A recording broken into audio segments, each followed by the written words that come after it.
अस्सलाम वालेकुम and welcome to inside game studio. मेरा नाम अहमद हसन और आज की वीडियो जो है वो प्रोजेक्ट वीडियो का पार्ट 2 है। लास्ट वाली जो प्रोजेक्ट वीडियो थी जिसके अंदर मैंने आप लोगों को चेयर क्रिएट करना बताई थी, आज मैं उस चेयर को किस तरीके से टेक्सचर करते हैं वो बताऊंगा और साथ ही साथ मैं आप लोगों को बताऊंगा पीबीआर टेक्सचर वर्क फ्लो के बारे में।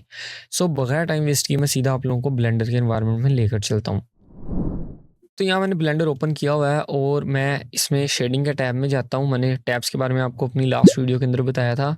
मैं यहाँ शेडिंग के टैब पर क्लिक करता हूँ और यहाँ मैं शेडिंग के टैब में एंटर हो जाता हूँ। अब यहाँ पर मैं ऐड न्यू मटेरियल करूँ, सेम बात है। और यहाँ शेडिंग है, जो शेडर ग्राफ आ रहा है, शेडर एडिटर, इस पर भी आकर मैं न्यू पर क्लिक करूँगा तो वही बात होगी, वो भी यहाँ पर एक नया मटीरियल क्रिएट कर देगा। जब एक नया मटीरियल क्रिएट हो जाता है उसके बाद आप अपनी मर्ज़ी से जो भी आपने कलर रखना है वो सारा मैंने अपनी लास्ट वीडियो के अंदर आपको बताया हुआ है।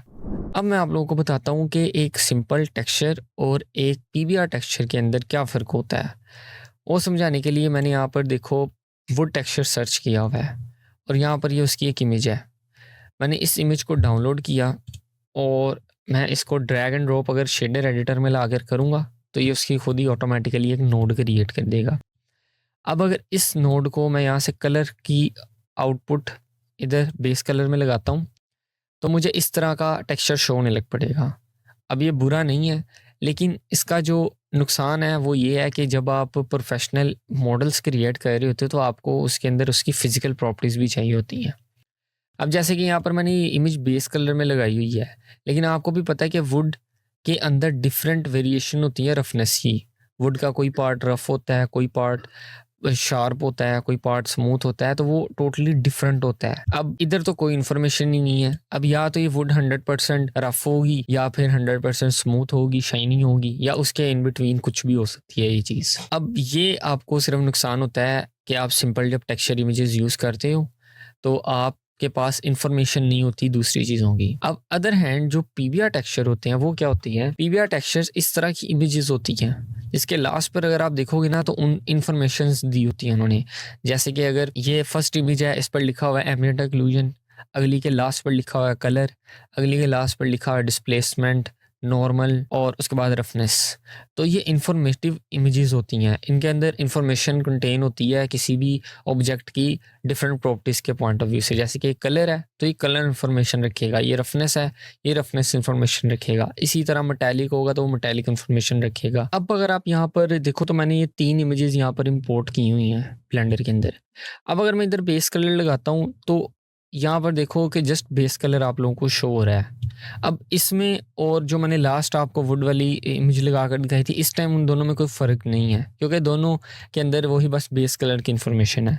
जबकि पीबीआर के अंदर मैंने बताया कि आप लोगों को एक्स्ट्रा मैप्स मिलते हैं, एक्स्ट्रा इमेजेस मिलती हैं जो आपकी प्रॉपर्टीज़ का जो डाटा है ना वो कंटेन करके उन्होंने रखा होता है। अब जैसे कि वुड कहाँ से रफ़ हो और कहाँ से स्मूथ हो, वो आपको रफनेस मैप प्रोवाइड करता है। मैं जैसे यहाँ पर रफनेस का कलर मैप उठाकर रफनेस पे इनपुट देता हूँ तो यहाँ देखो कि कहीं से स्मूथ है और कहीं से रफ़ है। अगर मैं इसको हटा देता हूँ तो देखो ये टोटली स्मूथ है, और उसके बाद अगर मैं इसको वापस लगाता हूँ तो यहाँ देखो कि जहाँ से इसको शार्प होना चाहिए यानी कि स्मूथ होना चाहिए वहाँ से स्मूथ है, और जहाँ से इसको रफ़ होना चाहिए वहाँ से ही रफ़ है। इसी तरह इसकी डेप्थ की जो डिटेल है वो नॉर्मल मैप अपने पास रखता है। और यहाँ देखो कि किस तरीके से ये इमेजेस जो होती हैं अपने अंदर डिफरेंट डाटा रखती हैं, जिससे आपका एक सिंपल मटेरियल जो होता है वो 100% फिजिकली एक्यूरेट आपको दिखता है। फिर वो आप जब रेंडर करते हो या मॉडल क्रिएट करते हो इसी गेम एसेट्स का, तो वो आप इसी वर्क फ्लो के साथ काम कर रहे होते हो। अब जब मैंने आप लोगों को बता दिया है कि पीपीआर वर्क फ्लो होता क्या है और ये सिंपल इमेजेस से किस तरह डिफरेंट है, किस तरीके से आपका मॉडल इन्हेंस करता है, अब ये डाउनलोड कहाँ से करनी है। अब ये डाउनलोड करने के लिए आपको मैं 2 वेबसाइट्स बता देता हूँ। सबसे पहली आती है पॉली हेवन्स की वेबसाइट्स। इस वेबसाइट पर आओगे और यहाँ पर ब्राउज टेक्सचर्स पर क्लिक करोगे तो आपको ये सारे जो टेक्सचर्स दिखाई दे रहे हैं ना, ये सारे पीबीआर हैं। यानी कि इनके साथ आपको रफनेस, मेटालिक, नॉर्मल मैप और ये सारी चीज़ें देखने को मिलेंगी। और एक और सेकंड वेबसाइट है, ये भी फ्री है, और सेकंड वेबसाइट है एम्बिएंट सीजी। और इस पर भी आप मटेरियल्स के टैब में आओगे तो आपको यहाँ पर भी पीबीआर मटेरियल्स बेशुमार मिलेंगे, तो आप यहाँ से भी डाउनलोड कर सकते हो। तो अब बात करते हैं कि हमने अपनी चेयर को टेक्सचर किस तरीके से करना है। तो मैंने यहाँ पर मॉडल लिया हुआ है, उसके साथ मैंने यहाँ पर एक ग्राउंड फ्लोर लिया हुआ है। अब मैं किसी भी हिस्से को सिलेक्ट करके इधर ऐड न्यू मटेरियल पर क्लिक करूँगा और इसको वुड ओक का नाम दे दूँगा। और इस चेयर को टेक्सचर करने के लिए मैंने यहाँ पर ये वाला मटेरियल सेलेक्ट किया हुआ है, ओक विनियर 01। आप ये पॉलीहेवन से डाउनलोड कर सकते हो, लिंक मैंने डिस्क्रिप्शन में दे रखी हैं। अब मैंने यहाँ पर इसके ऊपर मटेरियल लगा लिया है, लेकिन यहाँ पर ये मटेरियल शो नहीं हो रहा, तो उसके लिए मटेरियल प्रीव्यू में जाना पड़ेगा। मटेरियल प्रीव्यू में चले जाऊँगा और यहाँ पर अगर मैं कोई भी मटेरियल का कलर चेंज करूँगा तो मुझे यहाँ पर शो हो जाएगा। अब अगर आपने एक नई नोड क्रिएट करनी है तो वो किस तरीके से क्रिएट करनी है शेडर एडिटर के अंदर, इस तरह यहाँ पर शिफ्ट ए करके आप मॉडल ऐड करते हो, यहाँ पर आप शिफ्ट ए ऐड करके इमेजेस ऐड करते हो, यहाँ पर आकर टेक्सचर और यहाँ से इमेज टेक्सचर पर भी मैं सर्च कर सकता हूँ या क्रिएट कर सकता हूँ मैनुअली। लेकिन मैंने क्या करना है, शिफ्ट ए और उसके बाद यहाँ सर्च पर क्लिक करूँगा एंड देन यहाँ पर इमेज टेक्सचर लिखूंगा तो मैं इमेज टेक्सचर्स फाइंड मुझे ऑटोमेटिकली ब्लेंडर करके दे देगा। तो यहाँ से आकर मैं ओपन और जहाँ पर भी वो मटेरियल पड़ा हुआ है वहाँ उसको ओपन कर लो। तो मैंने यहाँ पर बेस कलर इधर बेस में लगा दिया है, तो यहाँ पर मेरा वुड शो होने लग पड़ी है।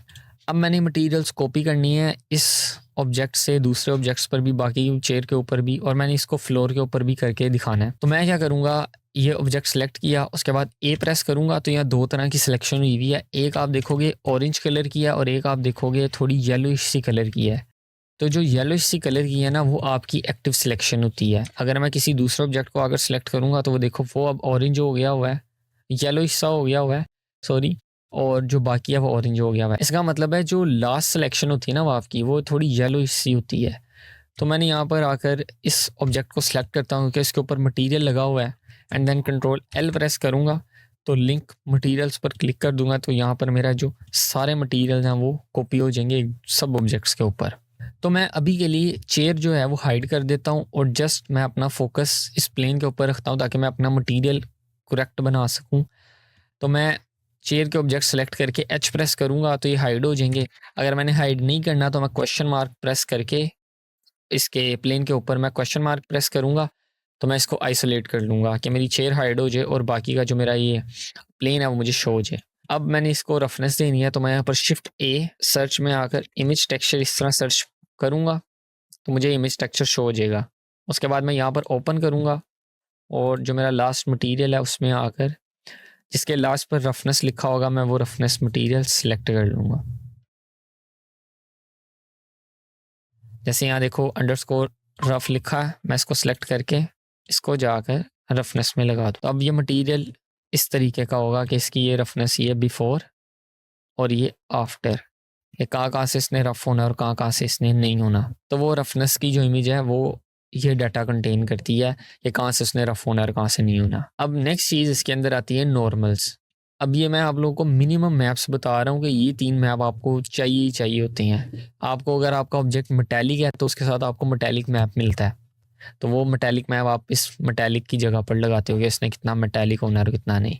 तो अभी ये वुड है तो इसके अंदर कोई मेटालिक नहीं है, तो इसके लिए सिर्फ 3 इमेजेस लगेंगी, बेस कलर, रफनेस और लास्ट पर आती है नॉर्मल मैप। अगर आप लोगों ने कोई नोट कॉपी करनी है तो आप शिफ्ट डी दबाओगे तो ये नोट कॉपी हो जाएगी। उसके बाद अगर यहाँ पर आकर क्रॉस पर मैं क्लिक कर दूंगा तो वो नोट के अंदर जो इमेज थी वो रिमूव हो जाएगी और मैं बाद में जाकर उसको दोबारा ओपन पर क्लिक करूँगा तो मैं यहाँ से दोबारा इसको ओपन कर सकता हूँ। अब मैंने यहाँ पर नॉर्मल मैप की नोड अनेबल करनी है, तो अभी मैं आप लोगों को बताता हूँ कि नॉर्मल मैप करता क्या है। वो डेप्थ इन्फॉर्मेशन अपने अंदर रखता है। तो यहाँ पर _NOR_GL लिखा हुआ है, तो ये वाली नॉर्मल की जो इमेज है उसको मैं ओपन कर लूँगा तो यहाँ पर ये इमेज ओपन हो जाएगी। अगर अब मैं इसकी जो कलर की इंफॉर्मेशन है वो अगर इधर नॉर्मल मैप में लगाऊंगा ना, इधर नॉर्मल में, तो आपका रिजल्ट जो है वो थोड़ा डिफरेंट आएगा। हो सकता है कुछ जैगिड एजेस आ जाएं, आपको यहाँ पर ज़्यादा शो नहीं होगा कि क्या मसला हुआ है। सम टाइम होता है कि बहुत ज़्यादा मसला शो हो रहा होता है। बेसिकली क्या होता है कि अगर आपने नॉर्मल की नोड इधर लगानी है, नॉर्मल का मैप अगर आपने BSDF के अंदर लगाना है इस प्रिंसिपल नोड के अंदर, तो आपको उसके लिए कन्वर्जन की नोड चाहिए होती है। अब वो क्यों चाहिए होती है, अगर आप यहाँ देखोगे तो ये जो नॉर्मल का ये जो डॉट आ रहा है वो पर्पल कलर का है और जो यहाँ पर कलर का आ रहा है वो येलो कलर का है। तो यहाँ पर आप देखोगे तो ये कन्वर्जन के लिए इनके दरमियान एक नोड क्रिएट करनी पड़ती है, उसको कहते हैं नॉर्मल मैप की नोड। तो मैं यहाँ पर शिफ्ट A और इधर सर्च करूँगा नॉर्मल मैप, तो यहाँ नॉर्मल मैप की नोड मेरे पास आ जाएगी। देन मैं इस कलर को इधर लगाऊंगा अब ये क्या करेगा, ऑटोमेटिकली इस कलर की जो ये नोड है नॉर्मल मैप की, उसको कन्वर्ट कर देगा नॉर्मल मैप के अंदर। तो मैं इधर लगा दूंगा, तो अब ये 100% एक्यूरेट हो गया है। अब अगर इसको मैं ज़्यादा कम करूँगा यहाँ से स्ट्रेंथ, तो आप लोगों को पता चल जाएगा कि कितना इसका ये शार्प है और कितनी ये इसकी डेप्थ इंफॉर्मेशन नॉर्मल ने रखी हुई है। तो यहाँ देखो कि ये बिल्कुल स्मूथ है, यानी कि फुली पॉलिश्ड हुई हुई है, क्योंकि पॉलिश सरफेस के अंदर कोई डेप्थ नहीं होती आई थिंक वुड के अंदर जब आप पॉलिश करते हो। और जैसे मैं इसको इंक्रीज़ कर दूंगा तो ये रफ़ हो जाएगी फुली। तो मैं इसको बाय डिफ़ॉल्ट 1 पर ही रहने दूंगा, जो कि इसकी अपनी फिजिकल प्रॉपर्टी है, वो मैं इसको वैसे ही रहने दूंगा। अब ये आपका मिनिमम काम हुआ है कि अगर मैंने वुड का एक मटेरियल क्रिएट करना है तो मुझे कौन से 3 मैप्स ऐसे हैं जो मुझे चाहिए। तो उसके लिए आपके पास बेस कलर है, रफनेस है और यहाँ पर डेप्थ के लिए नॉर्मल मैप है। अब नेक्स्ट चीज़ है यहाँ पर शेडर एडिटर के अंदर कि अगर मैंने इस मटेरियल को स्केल करना है, लाइक अभी ये इतना आ रहा है, मैं चाहता हूँ कि ये थोड़ा और ज़्यादा बड़ा हो जाए और ज़्यादा छोटा हो जाए, तो वो किस तरीके से करना है। उसके लिए हम क्या करेंगे, यहाँ पर शिफ्ट ए दबा कर मैपिंग की नोड एंटर करेंगे और यहाँ पर ये मैपिंग की नोड क्या करेगी, हमें 3 उसने यहाँ पर फंक्शन दिए हुए हैं, लोकेशन, रोटेशन और स्केल। मैं इसको इन तीनों पर लगा दूंगा, इनके यहाँ पर नीचे वेक्टर की स्लॉट के अंदर। मैपिंग की नोड लगाने के बाद अगर आपका टेक्सचर गायब हो जाता है, यानी कि इस तरीके का कोई एरर सा आ रहा है, तो ये एरर नहीं है। बेसिकली हमने अब इस मैपिंग की नोड को बताना है कि तुमने स्केलिंग शुरू कहाँ से करनी है, या रोटेट करना है हमने टेक्सचर को तो वो कहाँ से करना है, या हमने उसको मूव करना है तो हमने वो कहाँ से करना है। तो उसके लिए हम क्या करते हैं, टेक्सचर कोऑर्डिनेट की नोड लगाते हैं। जैसे कि यहाँ पर देखो, मैं इसको बाहर निकालता हूँ और टेक्सचर कोऑर्डिनेट्स पर क्लिक करूँगा।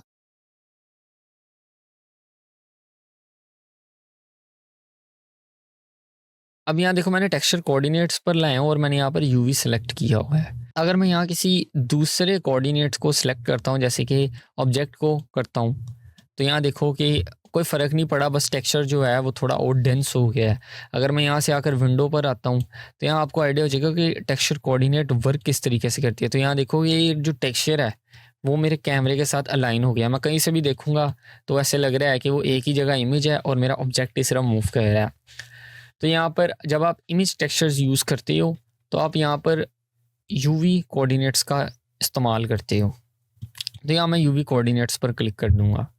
तो अब इस मैपिंग की नोड में आकर मैं इसको मूव वगैरह कर सकता हूँ कि मैंने इसको किस डायरेक्शन में मूव करना है। रोटेशन वगैरह मैं यहाँ से चेंज कर सकता हूँ टेक्सचर की, कि मैंने इसको रोटेट करना है टोटली डिफरेंट डायरेक्शन के अंदर। और मैं यहाँ स्केलिंग में आकर इसको स्केल कर सकता हूँ टेक्सचर को।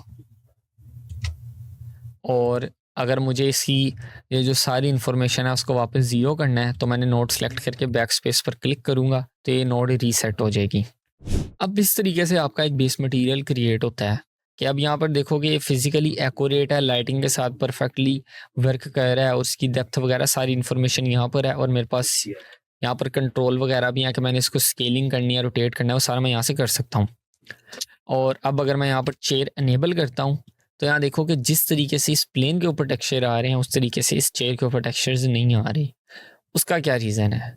अब उसका रीज़न ये है कि जब आप इमेज टेक्सचर्स को यूज़ करते हो तो आपको उसके लिए ऑब्जेक्ट की यूवी मैप्स क्रिएट करने होते हैं। अब यूवी मैप्स क्या होते हैं, अब वो बताने के लिए मैं आप लोगों को नेक्स्ट वीडियो का वेट करना पड़ेगा। नेक्स्ट वीडियो के अंदर मैं आप लोगों को यूवी मैप क्या होता है, किस तरीके से हमने यूवी मैप करने हैं, और ये जो टेक्सचर के जो ग्लिचेस आ रहे हैं वो किस तरीके से फिक्स करने हैं, वो मैं आप लोगों को नेक्स्ट वीडियो के अंदर बताऊँगा।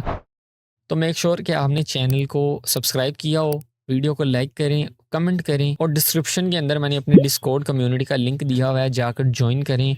और जो भी आपको इस कोर्स से रिलेटेड या 3D से रिलेटेड क्वेश्चंस हैं आप मुझसे आकर वहाँ पूछ सकते हो। थैंक्स फॉर वॉचिंग, जज़ाकल्लाह खैर।